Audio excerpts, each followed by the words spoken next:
bener maksud gue. Ngeten. Kita tanggal piro to?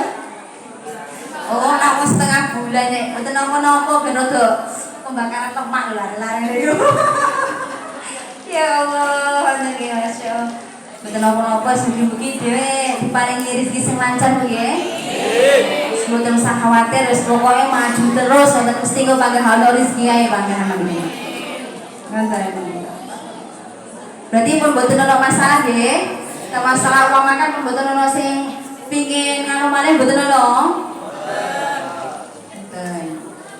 Nipun nek terang mboten ana saking kula cekap semanten mbok enten kata sing mboten menakno utawa sing anu sing larak sing mboten menakno nggih pangapunten. Saking kawula assalamualaikum warahmatullahi wabarakatuh.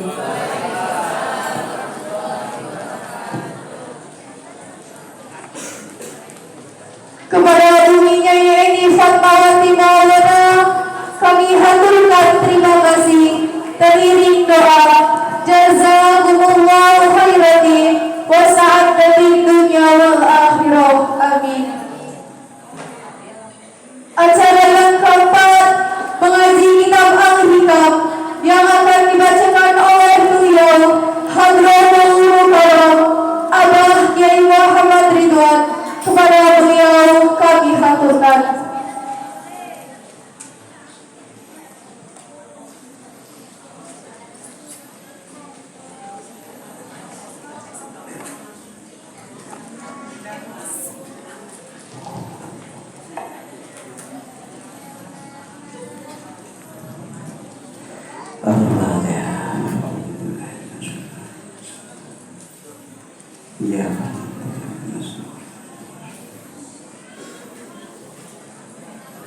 Assalamualaikum ya Sayyidi Rasulullah ila hadrati Sayyidina Muhammadin sallallahu alaihi wasallam.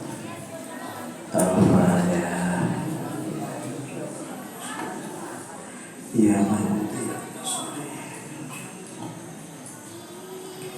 Assalamualaikum ya Sayyidi Rasulullah ila hadrati Mahir Majid Lahir Sofia Qadiyallahu anha Al-Fatihah. Iyyaka na'budu wa iyyaka nasta'in. Assalamualaikum ya Khalifatullah Imam Mahdi ila hadrati Khalifatullah Imam Mahdi radhiyallahu anhu. Al-Fatihah. Iyyaka Assalamualaikum ya Nabi ya Nabi alaihi salam wa hadratin Nabi alaihi salam. Al-Fatihah. Iya. Assalamualaikum ya jami'a awliyaillahi khususan Kanjeng Sunan Kalijogo ya Allah. Ila hadrati jami'a awliyaillahi Kanjeng Sunan Kalijogo radhiyallahu anhu.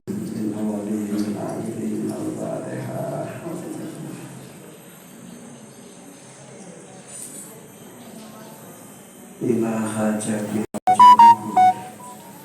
dibatin niatnya pengen apa, permohonannya pengen apa kepada Allah dibatin. Ila hajatina wa hajatikum.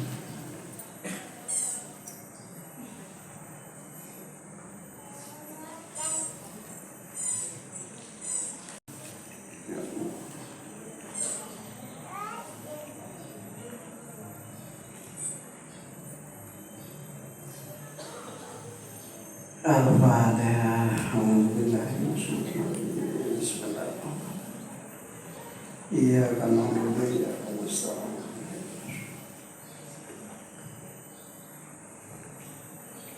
Assalamualaikum warahmatullahi wabarakatuh.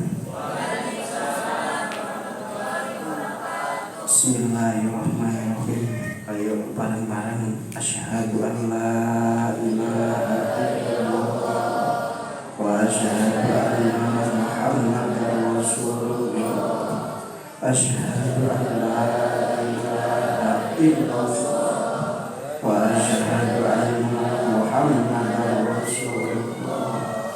أشهد أن لا إله إلا الله وأشهد أن محمدا رسول الله أستغفر الله العظيم أستغفر الله العظيم أستغفر الله العظيم إن الله غفور رحيم. Bismillahirrahmanirrahim. Yang punya kitab di maknani sambil menurut keterangan. Bismillahirrahmanirrahim. Amma ba'du. Anapun kang sinebut, anapun utawi kang sinebut. Fayaqulu monggo dawuh sapa al-murtaji wong kang Arab-Arab, orang yang mengharapkan ghufrul masawi ing pengapurane pira-pira keluputan. Ghufrul masawi ing pengapurane pira-pira keluputan dibadali Abdullahi Abdullah ini nama dari pengarang kitab. Ibnu Hijazin kang dadi putra jalare Hijazi. Al-Khalwatiyu kang bangsa Khalwat. Al-Masyhuru kang masyhur Bisyarqawi kelawan Imam Syarqawi. Hadhihi utawi iki risalah. Hadhihi utawi iki risalah iku taqyidatun pira-pira pelanggaran. Jadi kitab hikam ini sebuah aturan atau sebuah undang-undang atau pager, ya. Latifatun kang lembut, aturan yang lembut yang jarang dikaji. Ala hikamil arifi ing atase kitab al-hikam. Ing atase kitab al-hikam al-arifi billah sayyidi dibadali Gusti ingsun atau Sayyid Ahmad aran Imam Ahmad Imam Ahmad ibni Atha'illahi kang dadi putra jalare Atha'illah. Imam Ahmad bin Atha'illah, ya, bin Abdul Karim, ya, bin terus Al-Askandari, itu pengarang kitab Al-Hikam. Qaddasan muga-muga nyucikaken sapa Allah. Qaddasa muga-muga nyucikaken sapa Allah, mudah-mudahan Allah mensucikan sirahu ing rahasiane Ahmad bin Athaillah. Wa qasduhu utawi sejane Ahmad ibn Athaillah biha kelawan hikam. Biha kelawan hikam fil ghalibi endam kaprah. Tujuan Imam Athaillah mengarang kitab hikam ini secara umum adalah khitabul muridina, yaiku dawuhi utawa ngomongi pira-pira murid. Ngomongi utawa nuturi pira-pira murid as-shadiqina kang teman kabeh. Jadi tujuannya untuk nuturi atau nasihati murid atau orang-orang yang mengharapkan kembali kepada Allah Subhanahu wa taala. Wa tarokihim lan munggahe muridin. Wa tarokihim lan munggahe muridin ila maqamil irfani maring makom makrifat billah. Ila makomil irfani maring makom makrifat billah. Jadi tujuannya Imam Athaillah ngarang kitab Al-Hikam ini adalah untuk nuturi para murid-murid, ya. Murid-murid itu umum sifatnya. Siapapun yang mengharapkan kembali kepada Allah, itu namanya murid.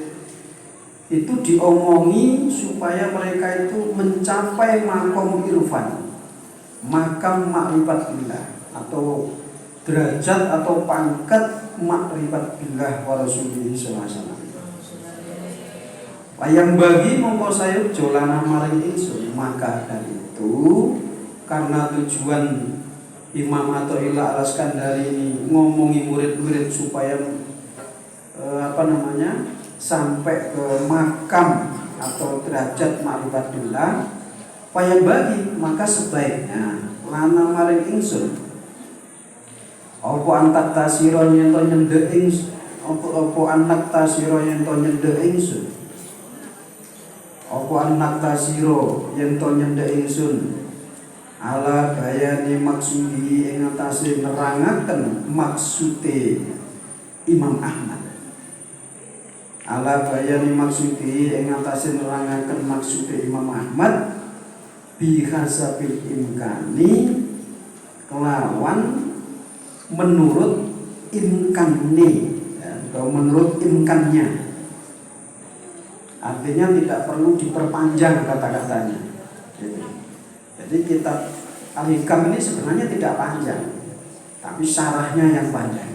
Kalau kitab Hikamnya diperpendek, dipermudah oleh Imam atau Al-Iskandari. Itu ya. Kenapa? Ini dereng ke belum ke judul kitab Hikamnya belum ya. Kenapa kok Imam Athaillah Al-Iskandari ini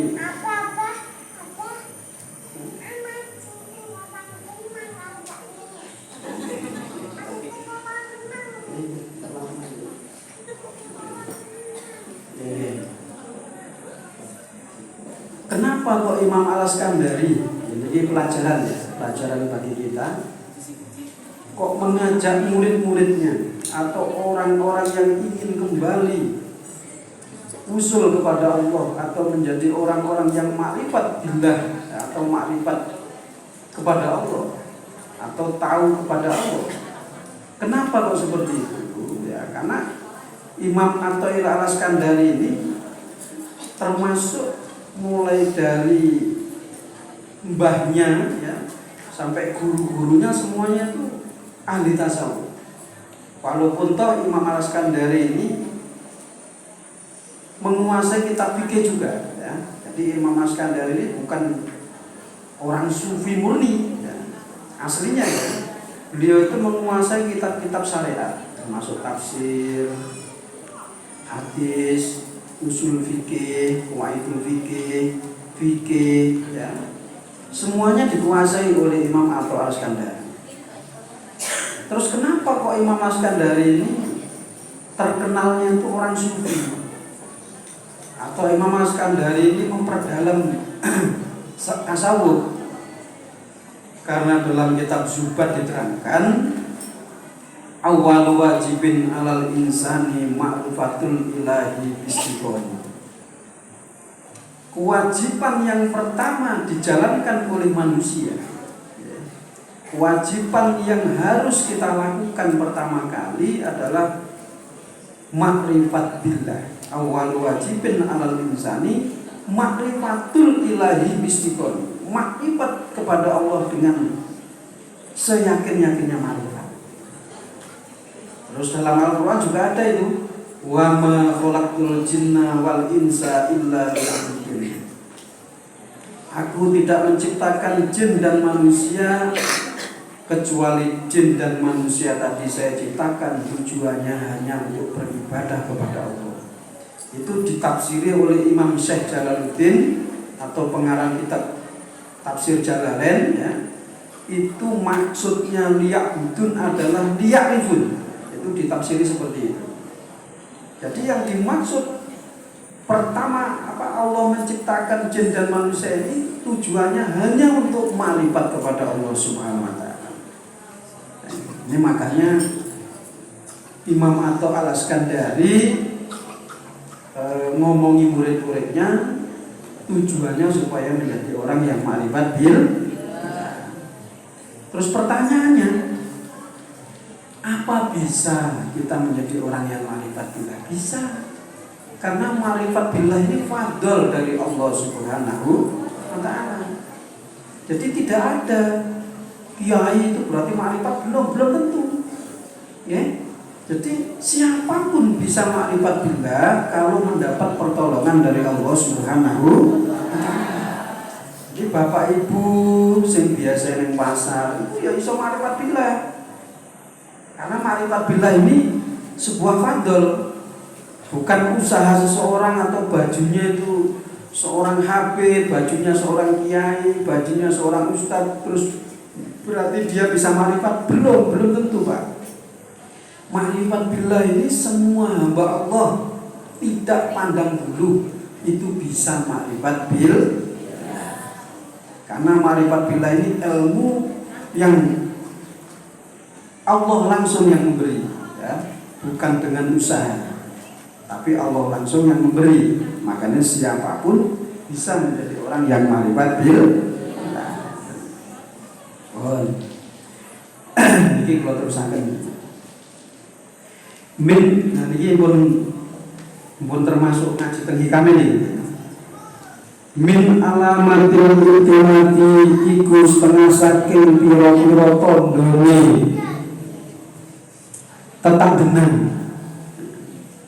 tetanggenan utawa gucekan utawa berpegangan. Iku min alamatil ini mati setengah saking piro-piro tondone berpegangan ngandelni, ya tetanggenan mengandalkan awal amali ing atase ngamal ai amalil jawarihi tegese ngamal piro-piro lahir bayane lahir min sholawatin saking piro-piro salat wa azkarin lan piro-piro zikir wa ghairiha lan liyani sholawat wa azkar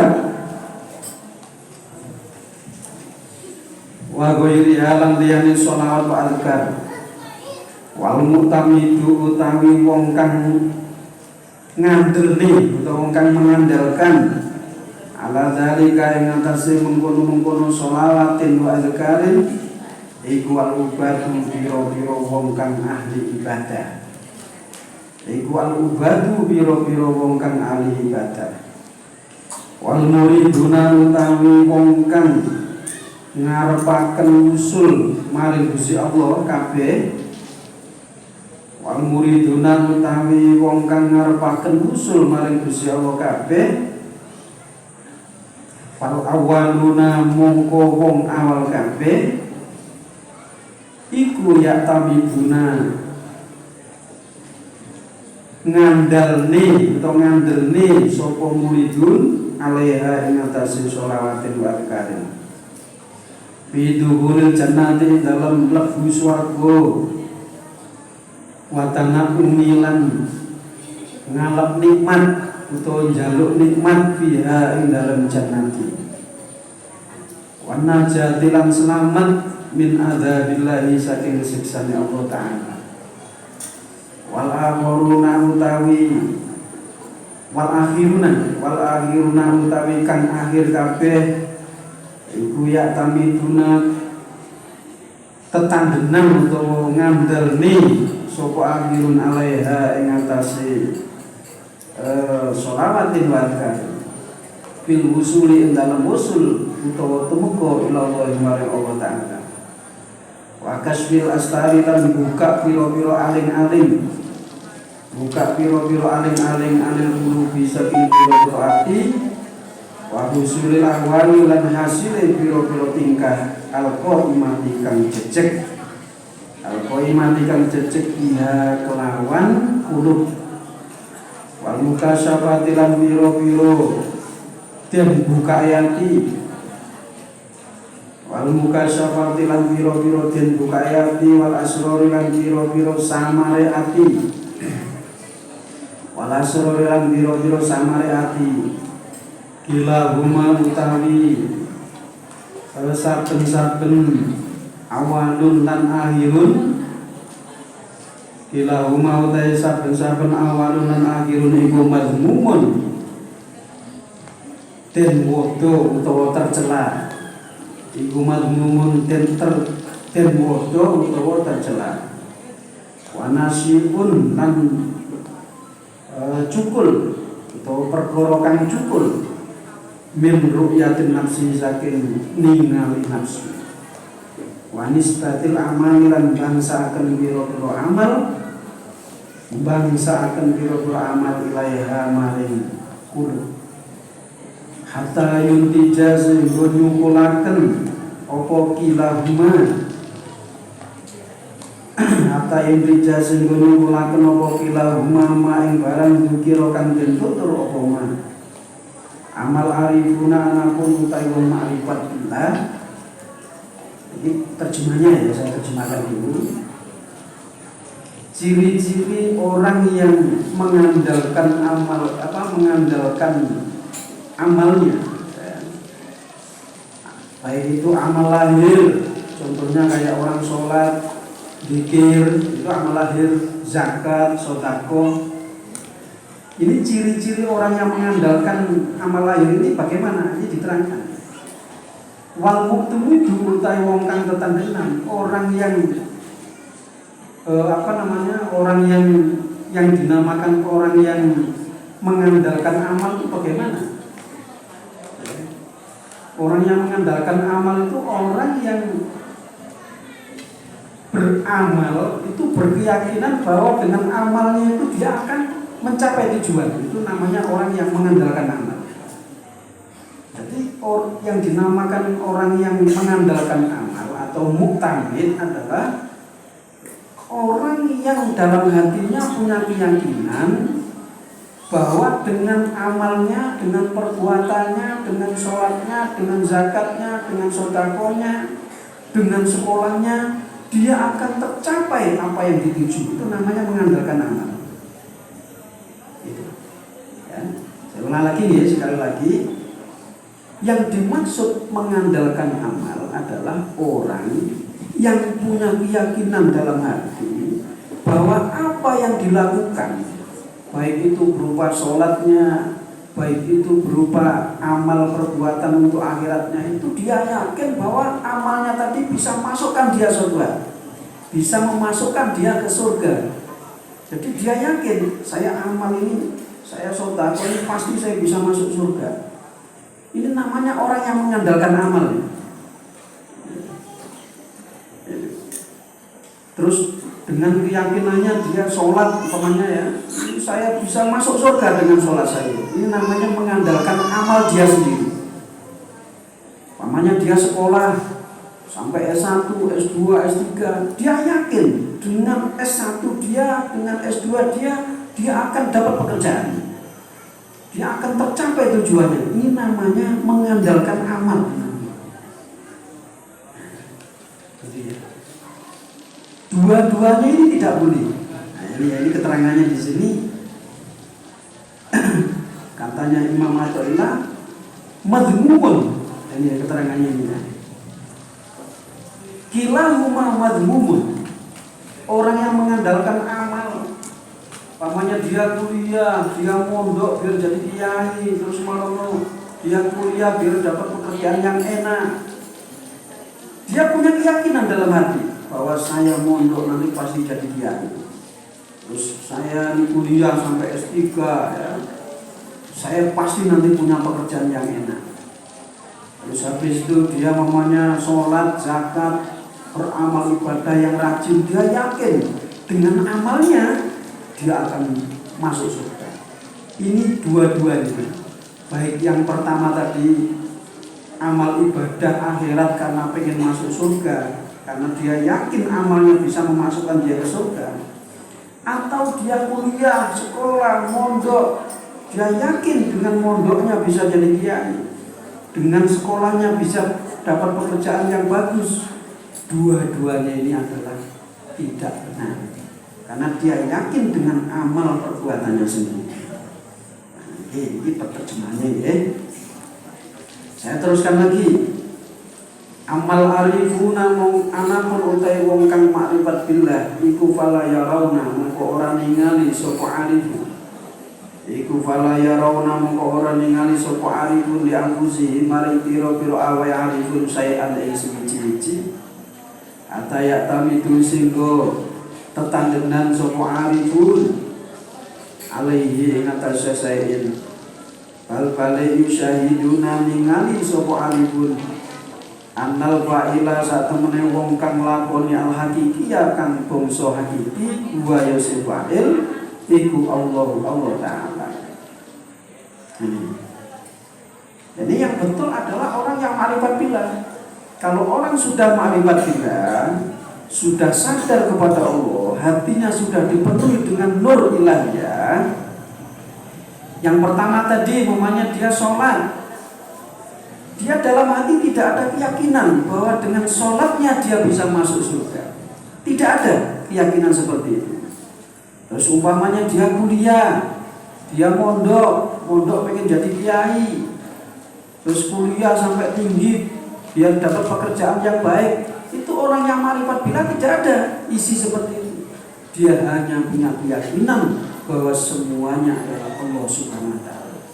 Jadi dia mamanya ngaji sing didelok Gusti Allah. Jadi kabeh Gusti Allah. Orang krono ngomong sholat, dia nggak punya keyakinan bahwa sholat saya ini bisa masukkan saya ke surga. Tidak ada. Dia hanya yakin kepada Allah. Sing didelok Gusti Allah. Jadi sholatnya itu mboten krono pengen surga, tapi krono dhek niku sing didelok Gusti Allah. Contoh ngeten, contoh. Umpamanya ada orang jadi karyawan. Ini contoh ini. Dia kerja keras jadi karyawan. Berangkat pagi, bahkan teman-temannya belum masuk, dia sudah masuk duluan. Pulangnya teman-temannya itu sudah pulang, dia belum pulang.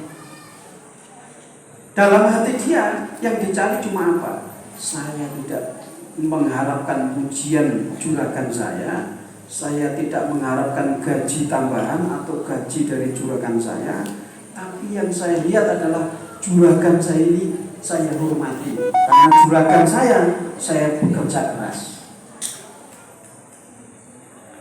Nah, berarti kalau ibadat itu bagaimana? Kalau dia ibadah, namanya sholat, zakat, sedekah, yang dilihat cuma Allah. Saya nggak pengen surga, saya juga nggak takut neraka, yang saya lihat hanya Allah. Karena Allah ini maha segala-galanya. Kalau Allah ini mau memasukkan saya ke surga, ya Allah akan memasukkan saya ke surga. Kalau Allah saya menghendaki saya masuk neraka, ya berarti Allah menghendaki saya masuk neraka. Saya nggak butuh masuk surga dan saya nggak takut neraka, tapi saya ibadah ini karena Allah Subhanahu wa Ta'ala. Jadi saya didelok mesti Allah. Ngetekne pondok orang pengen sugih, orang pengen dipuji, pengen dihormati masyarakat ya orang. Pokoknya sing didelok namung Gusti Allah. Orang pengen apa-apa, pokoknya namung Gusti Allah tok. Gitu. Kalau terus akan kita sih belum ada jawaban ini, belum ada jawabannya.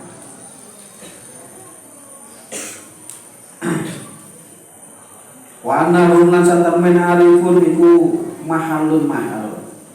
Lidhuhuri dalika maring mertelaaken mengkono-mengkono kabeh. Wakot mongko bloko. Wa asaran isara sapa al-musannifu kiai musannif rahimahullah taala ila alamatin maring tondo yaklifu kang weruh biya kelawan alamat sapa al-abdu kawula. Nafsahu ing awae abdu. Wa min alamati kaunihi mongko iku setengah saking tandane anane abdu iku minal kismaini saking rong duman al awalaini kang awal nuksonur rojati utawi sekurangi arep-arep ay rojaihi tegese arep-arepe abdu billahi ta'ala ing dalam Allah ta'ala ayyudhu hilau yang termanjingakan sapa Allahu ing abdu al jannata ing swarga wa yunjialan nyelametaken sapa Allah ing abdu minal adab saking siksa. Kenapa kok itu tadi dilarang dua-duanya ya? Umpamanya ini jawabannya ya. Jawabannya kenapa kok orang yang beribadah itu punya keyakinan bisa masuk surga itu keliru.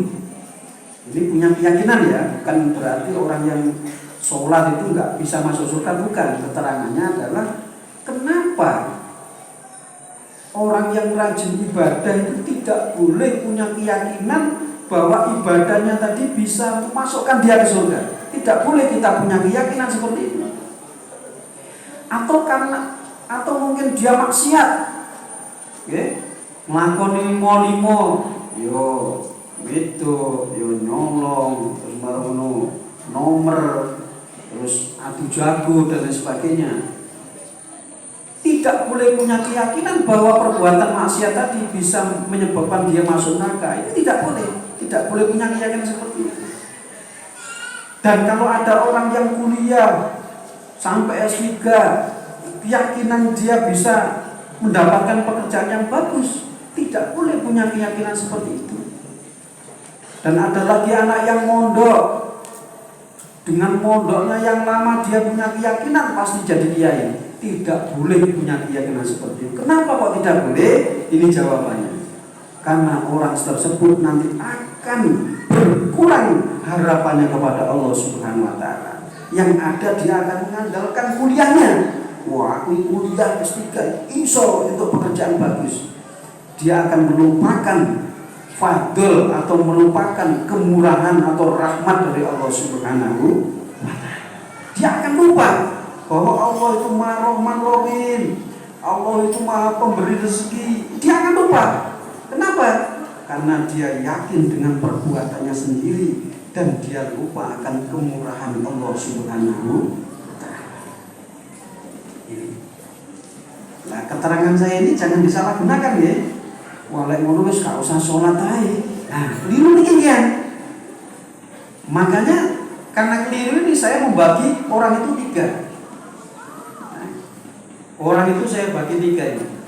1, orang yang mengandalkan amalnya.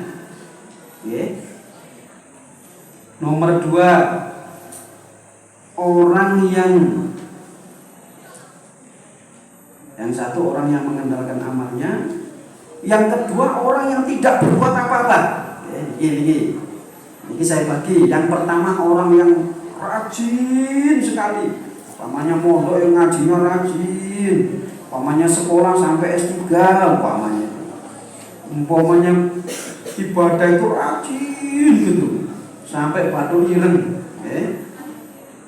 Ini mengandalkan amalnya, yang satu. Yang kedua, dia tidak berbuat apa-apa. Masuk rajin yo durung mesti mlebu surga. Aku masuk ibadah rajin yo durung mesti mlebu surga. Wis aku tak maksiat kok. Mau maksiat juga aku yo durung mesti mlebu neraka. Nah, ini orang yang kedua ini. Jadi yang kedua ini tidak berbuat apa-apa, wis pasrah. Ngoten maksudnya ini. Wis aku wis opo cilik, ngono lho. Ini bagian orang yang kedua ini. Ini pasti ada gitu loh. Ini saya bagi ini pasti ada orang seperti itu. Sing pertama wong iku ngandele amale.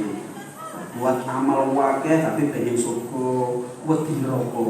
Nomor 1. Bagian yang kedua wong iku pasrah. Wis aku wis mlebu neraka mlebu surga urusan Gusti Allah. Iki sing kedua. Nah, akhirnya ning donya wis gak nyapa-nyapa. Sak geleme dhewe ngono maksudnya. Lah sing ketiga wong iki rajin ibadah tapi orang ngarep nih opo-opo. Sing diatne gur rahmate Gusti Allah, welas asih Gusti Allah, fadhole Gusti Allah. Kemurahane Gusti Allah sing diatne. Nah, awake dhewe karek sing pundi niki? Kita apa golongan orang-orang yang pertama tadi rajin ibadah tapi pengen surga, utawa ade maksiat tapi rajin ibadah tapi takut neraka, atau golongan orang-orang yang pasrah. Wis ora gelem nyampo-nyampo sak karepku dhewe, wong aku ya durung mesti munggah surga, aku ya durung mesti mlebu neraka karo wis tak karepku lah. Aku arep ngene-ngene karepku dhewe. Iki bagian sing kedua. Lah sing ketiga ana wong sing nglakoni ibadah ora pengin apa-apa, tapi dia namung mengharapkan rahmate Gusti Allah. Golek welas asih Gusti Allah ngoten. Dadi awake dhewe ibadah niku ya Allah, kula nyembah dhateng panjenengan, saya ini salat karena mengharap ridhomu saja ya Allah. Saya masalah masuk neraka, masuk surga, saya nggak pengen. Ngono lho, penak ngomong ngono lho. Dadi umpama sampean sedekah nang pondok, terus aku ora pengen lah dipuji karo Abah, terus pokoke aku golek kemurahane Gusti Allah, sebuah dipuji ora, pokoke aku sementing golek kemurahane Gusti Allah. Aku ora pengen mlebu surga, ya ora pengen apa? Ora wedi neraka. Aku golek kemurahane Allah. Kula namung golek kemurahan panjenengan ya Allah, mboten pengen napa-napa ngono. Anak kula pondok nggih mboten pengen anak kula pengen dadi kiai ora, wis kula namung pengen rahmat panjenengan ya Allah. Nah ngono lho maksude. Nggih. Paham nggih? Nah coba mungkin dipraktekne ngoten, nggih. Dadi awake dhewe salat, umpama kita mau salat bismillahirrahmanirrahim. Usolli fardhu dhuhri atau usolli fardhu asri ya Allah. Saya sholat bukan karena pengen surgamu ya Allah. Saya takut nerakamu ya Allah, bukan.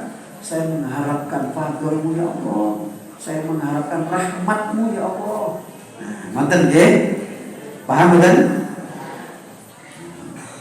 Jadi bocah-bocah ya ngono, lek mujadah wis gak usah.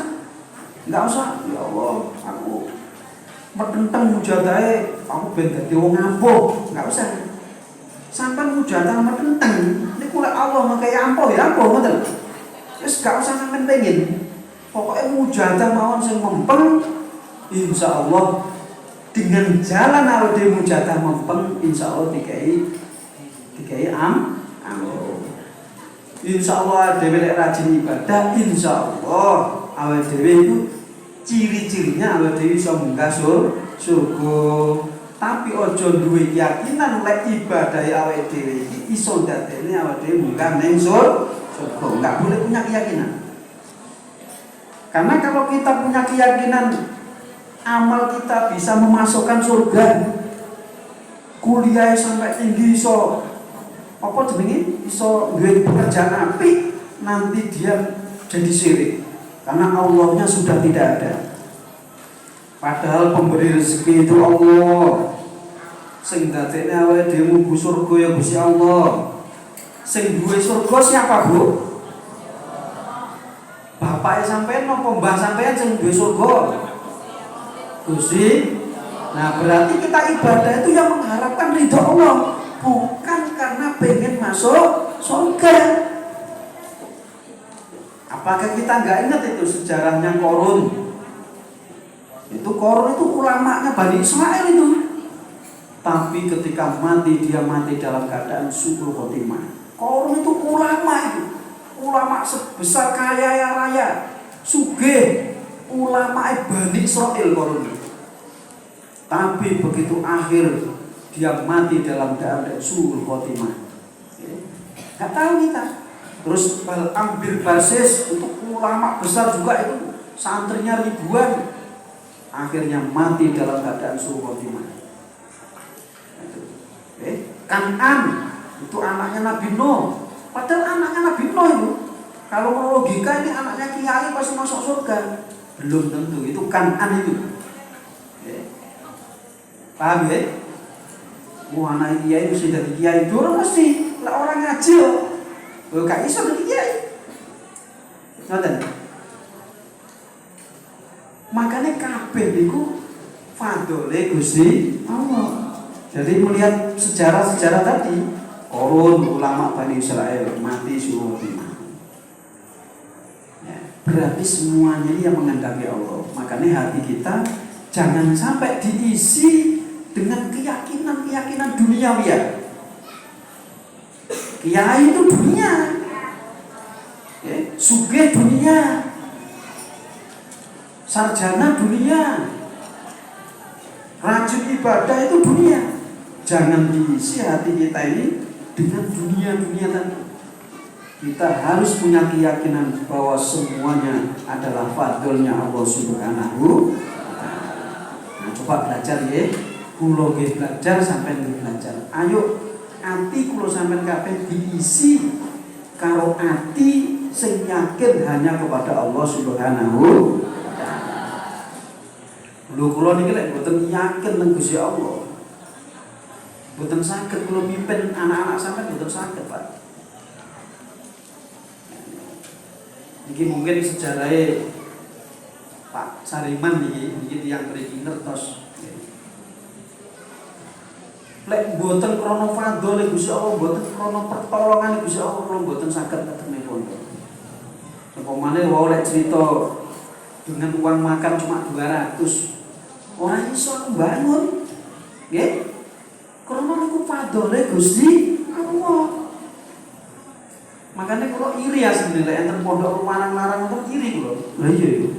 Bayar sekali daftar 5 juta, 10 juta, dan 10 juta gitu ya pondok ya. Wah itu kalau saya bangunannya mungkin sudah 5 hektar itu sudah saya isi bangunan semua itu. Lek bayar itu sampai semono loh ya. Tenang itu. Tapi karena ini fadlnya Allah, jadi hati saya ini belajar. Kulon ini belajar Pak, kok kulon ini pinter buatan ya.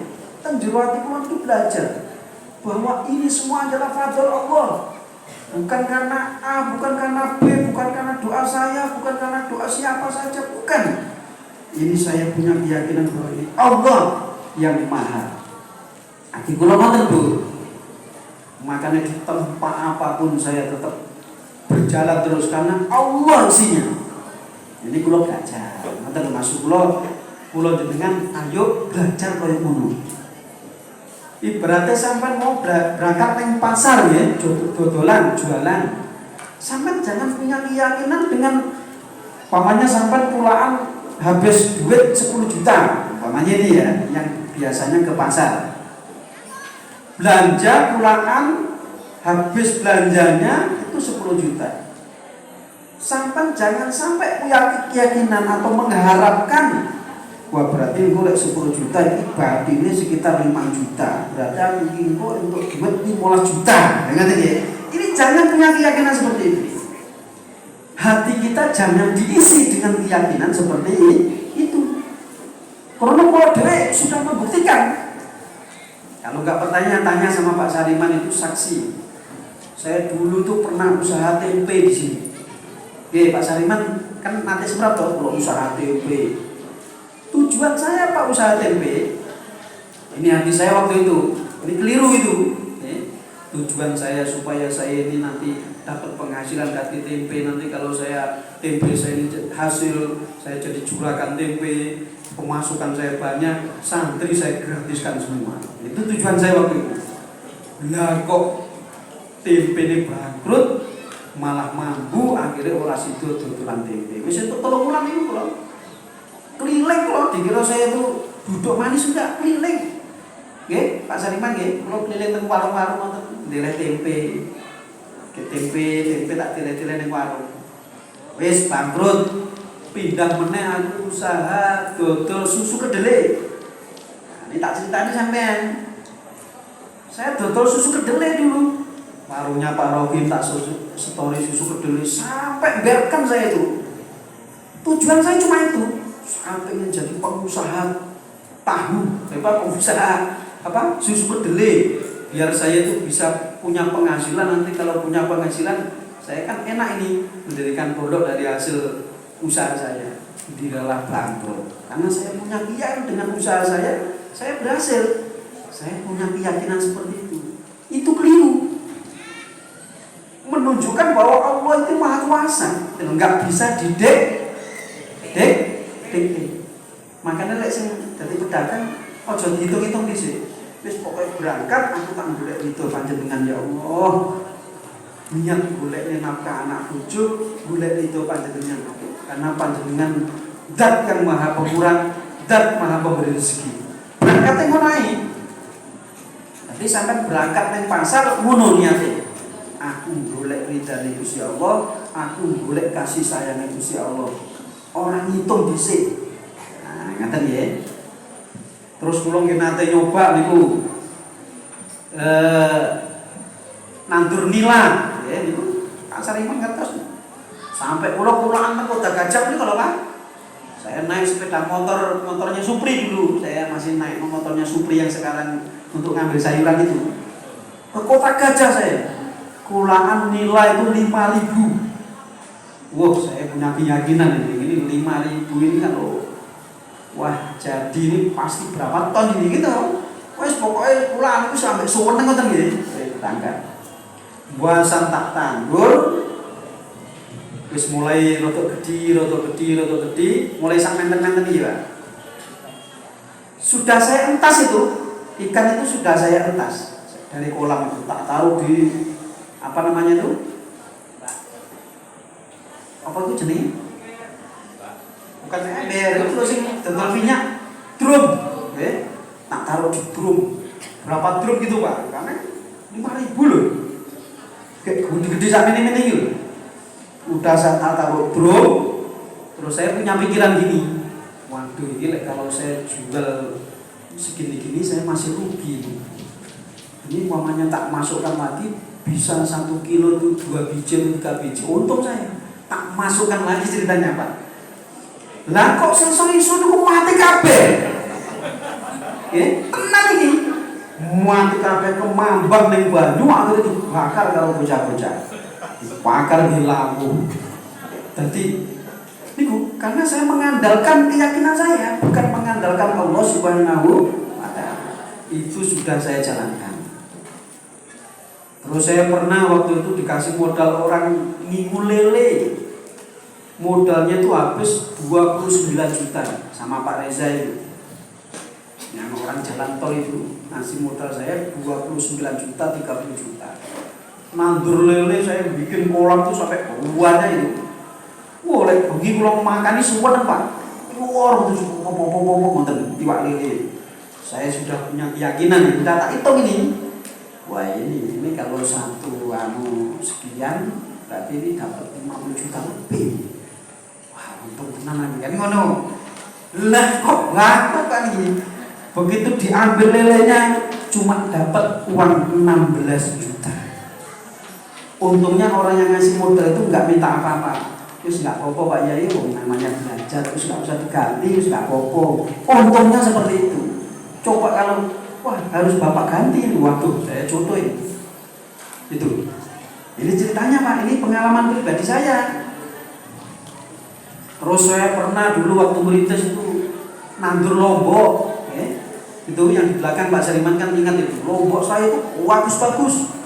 Sampai saya berguru ke orang yang ahli cabai di Mat Lestari itu ada yang biasa nandur cabai itu kok bagus gitu. Saya sampai berguru ke situ. Pagi saya datang ke sana tak catat. Nanti harus bagaimana dulu nandur cabai tak catat gitu. Tak praktekkan. Bagus cabainya. Tumbuh itu wah subur kan. Hijau-hijau. Bahasan panen tak ceritanya ini. Lah kok lombok itu garing-garing, didol gak payu. Sing digoreng pasar Jati Mulyo sekitar 5 kiloan itu. Padahal saya nanam cabai itu banyak itu. Ada berapa bulan gitu.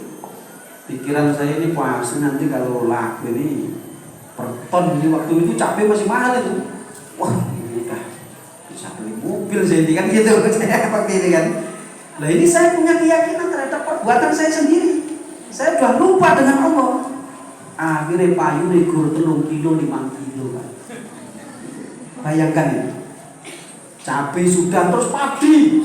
Nah itu pernah itu padi saya nanam padi di sawah itu saya ngomong gini, boleh nandur padi ini oke, dimakan setahun cukup itu. Karena murid saya waktu itu masih 5 yang mondok. Wis nandur padi Pak. Padi ini hijau-hijau Pak. Buahnya tuh, waduh, besar-besar kayak. Seneng lah pokoknya ngeliatnya itu. Saya punya keyakinan bahwa ini nanti dengan ketok ini pari ini mesti panen ini wakil pirang ton kan. Nah kok udan terus ya pari ini ambruk kabeh. Roboh semua padi. Akhirnya tak panen gue itu rongsah.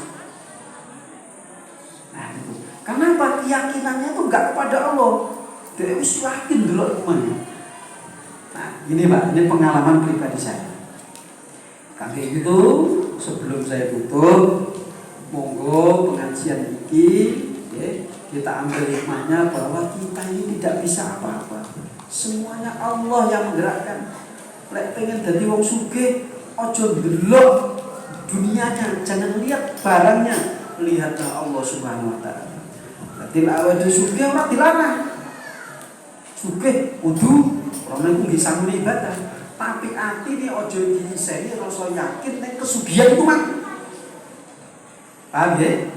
Umpama amal ibadah pengen munggah surga oleh gak apa-apa.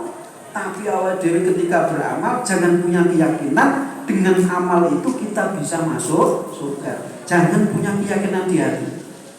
Hati kita tetap diisi dengan keyakinan bahwa Allah itu Maha Pemurah, Allah Maha Pemberi rezeki, Allah Maha Pemberi semuanya, Allah memberi fadl, semuanya Allah. Paham ya? Nah, mudah-mudahan ngaji sore ini kita oleh Allah Subhanahu wa taala diberi keimanan yang kuat lagi, anak-anak kita dijadikan anak-anak yang soleh dan solehah. Kita mengharap ridhonya Allah Subhanahu wa taala wa Rasulullah SAW. Mari para bapak-bapak, ibu-ibu, hadirin, anak-anak, yang terakhir, ayo kabeh muga-mugane maca sholawat. Muga-mugane mujadah. Muga-mugane mujadah mengharap ridhonya Allah. Mudah-mudahan Allah ngasih kasih sayang kepada kita, sehingga dengan kasih sayang Allah, dengan kemurahan Allah, kita diangkat derajatnya oleh Allah Subhanahu wa taala. Anak-anak kita menjadi anak yang soleh dan solehah, ngajinya lancar di pondok. Amin ya rabbal Al-Fatihah. Al-Fatihah. Al-Fatihah. Ayo anak-anak, kita munajat kepada Allah, kita menghadap Rasulullah. Sampai cangking bapak ibu sampeyan, sampai bawa, sampai sowankan orang tua sampeyan, bapak ibu sampeyan kepada Allah, sampai sowankan kepada Rasulullah. Karena ketika mujadah Rasulullah hadir, anak-anak di depanmu, di depan kita, kamu matur kepada Rasulullah, ya Rasulullah, tolong ya Rasulullah, tolonglah bapak ibu saya ya Rasulullah. Mudahkan, mohonkan kepada Allah, mudahkan rezeki orang tua bapak ibu saya. Mudahkan dalam saya mencari ilmu ya Rasulullah. Ayo anak-anak, kita ngomong dengan kanjeng Nabi seperti itu. Al-Fatihah. Allahumma ya wahid ya wajib ya jawad, salli wa sallim wa barik ala sayyidina Muhammad wa ala ali sayyidina kullu lamatu nafasin ka'anda fi ma'lumatillah wa billahi. Allahumma ya wahid ya wajib ya jawad, salli wa sallim wa barik ala sayyidina Muhammad wa ala ali sayyidina Muhammad. Kullu lamatu nafasin ka'anda fi ma'lumatillah wa billahi. Ayo muni anak-anak, Allahumma kama ta'ala salli wa maulana wa syafi'ina wa habibina wa kana Muhammadin sallallahu alaihi wasallam. Nasallallahu biyadihi an turqana fi jannah hatta la nara wa la nasma wa la najida wa la nisa wa la nataharraka wa la nasma wa tarzuquna tamama maghfiratika ya Allah wa tamama ni'matika wa tamama ma'rifatika ya Allah wa tamama mahabbatika ya Allah wa tamama ridwanika ya Allah wa salli wa sallim wa barik alaihi wa adada ma atubi mukawash birahmatika ya arhamar rahimin Yang belum hafal baca ya Sayyidi Rasulullah, Bapak Ibu ya Sayyidi Rasulullah, terus Bapak Ibu. Ya Syahriya Rabbi Salatu Wassalam Alaika Nuru Wasrahu Al-Kawati Al-Sadi Ya Syahriya Rabbi Salatu Wassalam Alaika Nuru Aslahu al-Ghadri Walisadi Ya Sadi al-Salam Wassalam Alaika Aslahu al-Ghadri Walisadi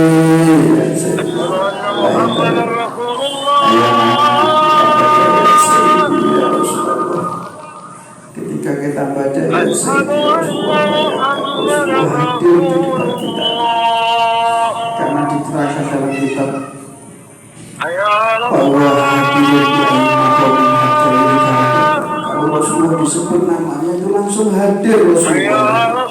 Rasulullah adalah kekasih Allah, Rasulullah adalah orang yang paling disayang oleh Allah, Rasulullah adalah orang yang dikandung syahadat dengan asyhadu an la ilaha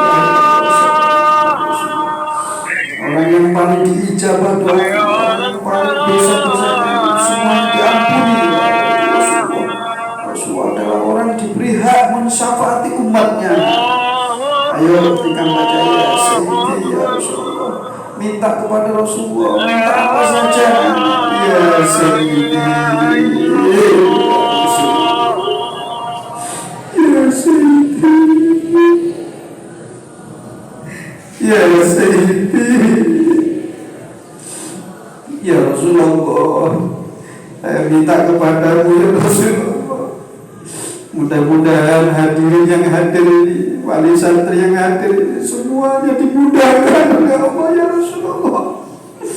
Anak-anak santri semuanya yang ngaji di sini, semuanya diberi jadi anak yang soleh dan solehah ya Rasulullah, menjadi umatmu besok soal di hadapan Allah ya Rasulullah.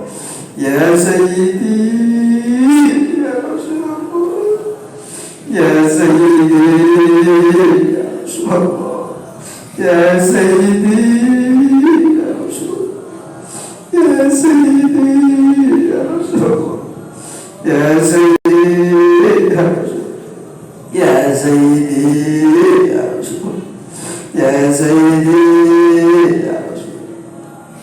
Al-Fatihah.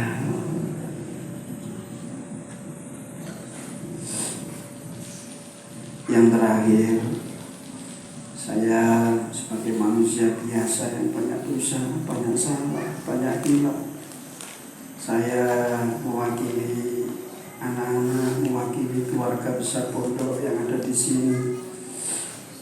Mohon maaf yang sebesar-besarnya, saya dan keluarga dan anak-anak tidak bisa menyambut Bapak Ibu yang datang ke pondok. Ada yang dari jauh datang, ada yang mungkin ada lagi kesibukan tapi diusahakan datang ke sini. Saya minta maaf tidak bisa menyambut dengan kebaikan, dengan sambutan yang baik, dan mohon maaf sebesar-besarnya. Dan nanti kalau pulang saya doakan mudah-mudahan selamat sampai rumah, di jalan hati-hati, nggak usah kesusu, nggak usah tergesa-gesa, yang penting selamat sampai rumah. Saya doakan mudah-mudahan niat Bapak Ibu semuanya diijabahi oleh Allah Subhanahu wa Ta'ala. Mudah-mudahan Bapak Ibu dalam mondokkan anaknya dilancar oleh Allah Subhanahu wa Ta'ala. Dan tujuan semuanya, anak-anak semuanya yang hadir, mudah-mudahan tujuannya dikabulkan oleh Allah Subhanahu wa Ta'ala. Sekali lagi saya mohon maaf yang sebesar-besarnya. Dan nanti sebelum pulang itu sama uminya sudah sediakan konsumsi, makan dulu, habis itu pulang. Akhirnya wabillahi taufiq wal hidayah. Wa bi Rasulillah sallallahu alaihi wasallam. Wa min ghusyi hadasamun ana. Wassalamualaikum warahmatullahi wabarakatuh.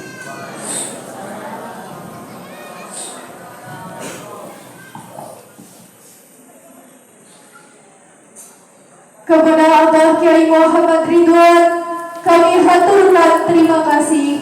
Teriring doa, jazakumullahu